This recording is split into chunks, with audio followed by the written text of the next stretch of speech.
Sudan गृह युद्ध की आग में झुलस रहा है। यहां सूडानी सेना और अर्धसैनिक बल आरएसएफ के बीच सत्ता के लिए लंबे समय से चल रही लड़ाई में अब तक हजारों लोगों की जान जा चुकी है। दोनों पक्षों के बीच ताजा हिंसा में पिछले 2 दिनों में 170 से अधिक लोगों की जान जा चुकी है। सूडान में लोग शरणार्थी शिविरों में रहने को मजबूर हैं। दारफुर के एक शिविर में तो अकाल की घोषणा तक कर दी गई है। ये रिपोर्ट देखिए। 2 जनरलों की सत्ता की महत्वाकांक्षा में पिछले 20 महीने से पिसता सूडान। दोनों के बीच सत्ता पर पकड़ को लेकर मचे तांडव ने पूरे देश में तबाही मचा रखी है। हाल के दिनों में दोनों पक्षों की ओर से बरसते बैरल बमों और भारी गोलीबारी में कम से कम 176 लोगों की मौत हो गई है। इनमें अधिकतर आम नागरिक शामिल हैं। सेना के कब्जे वाले मंदरमीन में अर्धसैनिक बलों की गोलीबारी में कम से कम 65 लोगों की जान चली गई है। यह हमला उत्तरी दारफुर शहर कपकाबिया के एक बाजार पर सेना के हवाई हमले के एक दिन बाद हुआ, जिसमें 100 से ज्यादा लोग मारे गए थे।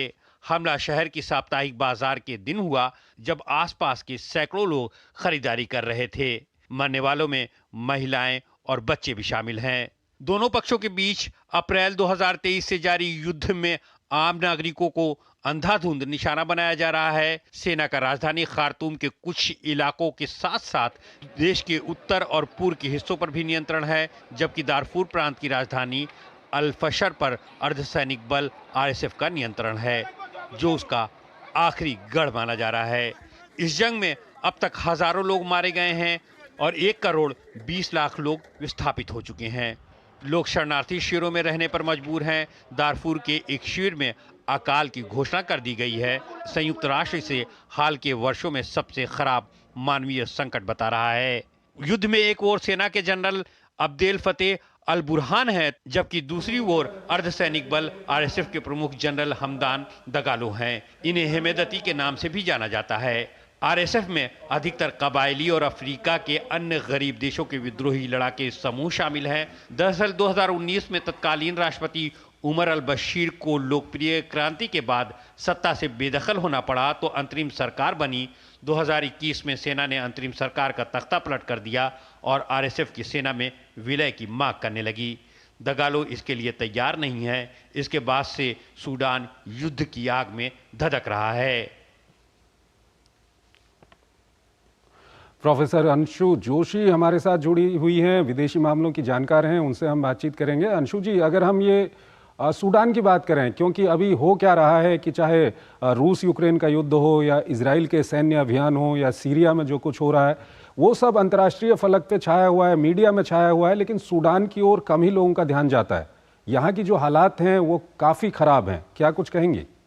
बहुत खराब है। 1.5 साल से ऊपर समय हो गया है इस गृह युद्ध को चलते हुए, और ये देखना बहुत ही दुखद है कि इसकी वजह से एक बहुत बड़ा मानवीय संकट और इलीगल माइग्रेशन का जो संकट है वो भी बना हुआ है। क्योंकि यदि आप सूडान को विश्व के नक्शे पर देखें तो आसपास लीबिया, चैड और इजिप्ट जैसे इसके पड़ोसी देश हैं। एक तरफ रेड सी है, तो और फिर इजिप्ट के आगे हम देख रहे हैं लेवांट रीजन है। वहां पर पहले ही इजराइल, हमास और बाकी के जो दूसरे वहां पर हिजबुल्लाह जैसे जो प्रॉक्सी फोर्सेस हैं, उनके बीच में वैसे ही लड़ाई और कॉन्फ्लिक्ट वहां पर चल ही रहा है। तो सूडान में भी हाल फिलहाल जो चल रहा है उसको हम कहीं ना कहीं, जो बांग्लादेश में हाल फिलहाल की स्थिति है, उसका हम एक भविष्य के रूप में देख सकते हैं कि 2019 में बशीर की सरकार वहां पर गिराई गई, तख्ता पलट किया गया और उसके बाद चुनाव कराए जाने थे। अंतरिम सरकार बनी, सेना ने कंट्रोल लिया, उस वहां चुनाव कराए जाने थे, लेकिन चुनाव हुए नहीं। तो जैसे ही डेमोक्रेसी डिस्प्लेस होती है तो फिर इस प्रकार की स्थितियां बनती हैं। जो आरएसएफ है वो सेना में सूडान की विलय होने से इनकार कर चुकी है। तो यही समस्या है कि जो ये दोनों सेनाएं हैं, एक अर्धसैनिक बल है जो आरएसएफ है, रैपिड सपोर्ट फोर्स है, और जो सेना है सूडान की, इनके बीच में युद्ध चल रहा है और किसी प्रकार के चुनाव नहीं हो पा रहे हैं, सरकार नहीं बन पा रही है और बहुत ही बुरी गृह युद्ध की स्थिति में इस वक्त सूडान के लोग पिस रहे हैं। तो आप यदि नंबर्स भी देखें तो बहुत बड़ी मात्रा में न सिर्फ लोगों की मृत्यु हुई है, लोग घायल हुए हैं, लोग सूडान छोड़कर भाग रहे हैं।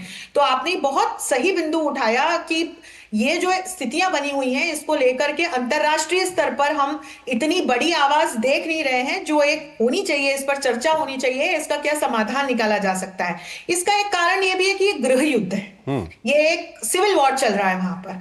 तो वो एक कहीं ना कहीं सूडान की अपनी एक आंतरिक समस्या है, और वहां पर जो आंतरिक अस्थिरता की स्थिति बनी हुई है, जिस तरह से वहां पर सेना का व्यवहार चल रहा है, हम देख रहे हैं। तो इसको देख करके मुझे लगता है कि आंतरिक, चूंकि ये गृह कलह की स्थिति है, तो अंतरराष्ट्रीय स्तर पर इसको लेकर के बहुत कहीं हम आवाज या बातें नहीं देख रहे हैं, लेकिन अंशु जी, इसकी यहाँ वजह पर से एक सवाल भी आगे चल करके संकट तो हमें उठते हुए दिखाई दे रहे हैं। जी, एक सवाल आपके सामने रखना चाहूंगा। एक जिम्मेदार चैनल होने के नाते मैं यहाँ पर उन देशों का नाम तो नहीं लेना चाहूंगा, लेकिन सूडानी चाहे अर्धसैनिक बल हो या सूडानी सेना हो, जो लोग इनको इस वक्त पर धन मुहैया करा रहे हैं, हथियार मुहैया करा रहे हैं, वो कितने जिम्मेदार हैं इसके लिए? ये आपने फिर एक बहुत ही क्रिटिकल पॉइंट उठा दिया है। और न सिर्फ सूडान को यदि हम इस दृष्टि से, इस प्रश्न की दृष्टि से देखें, फिर तो हम अफगानिस्तान की ओर भी जाएं, फिर हम पाकिस्तान की ओर भी जाएं, फिर हम लेवांट में भी जाएं, फिर हम ये देखें कि तमाम जो इस प्रकार के प्रॉक्सी ऑर्गेनाइजेशंस होते हैं, जैसे जब हम आरएसएफ को देखते हैं तो वो कोई ऑथोराइज्ड आर्मी या पैरामिलिट्री फोर्स उस तरह से नहीं है, उसमें जो कबायली लड़ाके हैं उन्होंने इसका निर्माण किया हुआ है। तो कहीं ना कहीं से जो सपोर्ट आसपास से मिलता है, कई बार ये स्टेट स्पॉन्सर्ड होता है सपोर्ट, धन के रूप में या इक्विपमेंट के रूप में, कई बार ये अपरोक्ष रूप से होता है कि जो दूसरे ऑर्गेनाइजेशंस होते हैं वो इसको सपोर्ट करते हैं। तो निश्चित तौर पर इस प्रकार का सपोर्ट प्रोवाइड करना किसी भी देश की स्थितियों को और गंभीर बनाता है। तो ये, लेकिन हम कैसे रोकें?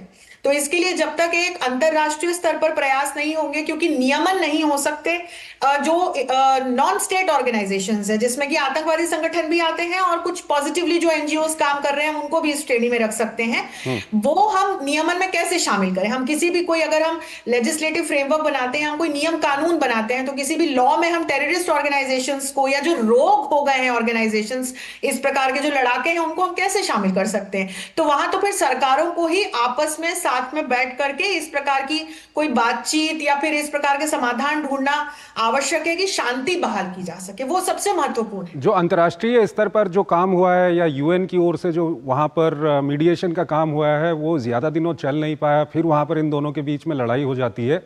संक्षेप में बताइएगा, अंतिम सवाल है, अफ्रीका के जो देश हैं वो कितनी उनकी बड़ी भूमिका हो जाती है इसमें? अफ्रीका में हम इस प्रकार की राजनीतिक अस्थिरता कई देशों में देख चुके हैं, देख रहे हैं। तो वहां पर इस प्रकार की जो स्थितियां हैं उसमें हम लगभग ये समान इस प्रकार की स्थिति देख सकते हैं कि सरकार, या मतलब वहां की पॉलिटिकल फोर्सेस, सेना, और जो इस प्रकार के कोई कबायली लड़ाके या इस प्रकार के जो ऑर्गेनाइजेशंस हैं, तो उनके बीच में इस प्रकार के गृह युद्ध हमने अफ्रीका के देशों में हम देख सकते हैं। और सिर्फ अफ्रीका ही नहीं, फिर इसमें तो हम लैटिन अमेरिकन कंट्रीज में भी जाएं तो वहां पर भी हमने एक बहुत लंबा दौर राजनीतिक अस्थिरता का देखा है, और अभी भी देखते हैं कि किस प्रकार से अस्थिर स्थितियां बन जाती हैं। तो एक मैच्योरिटी की आवश्यकता इन देशों में निश्चित तौर पर है, और वहां पर यूनाइटेड नेशंस का एक महत्वपूर्ण रोल हो सकता है कि फिर कैसे इस तरह की स्थितियों में शांति बहाल करके और आगे राजनीतिक एक मैच्योरिटी उत्पन्न हो, इस पे कुछ समाधान खोजे जा सके। बहुत बहुत शुक्रिया अंशु जी आपका, आप हमारे इस कार्यक्रम में जुड़ी और तमाम जानकारियां आपने हमारे दर्शकों के सामने रखी, बहुत बहुत आपका शुक्रिया। और आइए अब कार्यक्रम के अंत में हम आपको छोड़ जाते हैं आज की कुछ और प्रमुख अंतर्राष्ट्रीय खबरों के साथ। नमस्कार।